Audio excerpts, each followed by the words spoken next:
Breaking tonight, just weeks after the administration pressed America's insurance companies to step in and reinstate millions of canceled plans, Fox News has confirmed that one of the country's biggest carriers is saying, sorry, there is no way we can do that.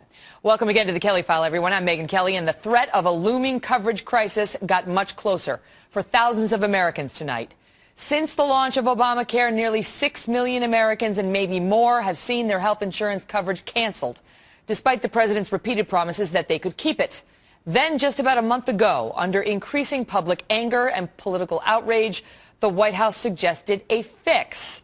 The president stepped to the microphones and asked insurers to reissue the plans that were canceled thanks to his law.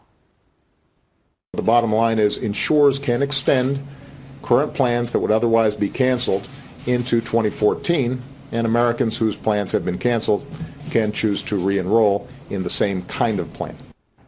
But it was discretionary. And now Aetna, one of the country's largest insurers with more than 50 million customers, is rejecting the president's fix. Mark Thiessen is a fellow at the American Enterprise Institute and a former speechwriter for President George W. Bush, also a columnist at the Washington Post.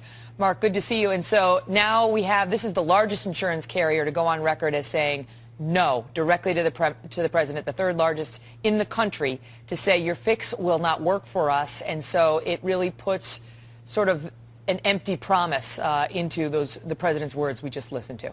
Yep, another broken promise. I mean, look, this just shows how powerless this administration is to fix the train wreck that they set in motion.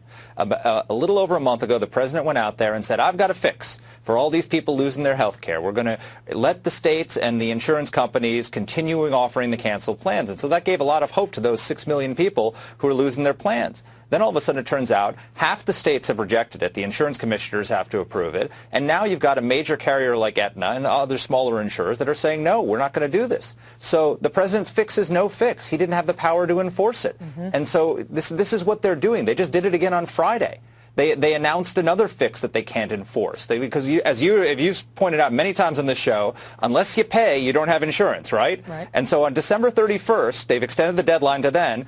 A lot of people they know are not going to have paid up and are not going to have care. So what they've done is Kathleen Sebelius went out and said, we're urging insurers to let them pay after December 31st. We're urging them to accept partial down payments of their first month's premium. We're urging insurers to let them keep their doctor even if they're not in their plan.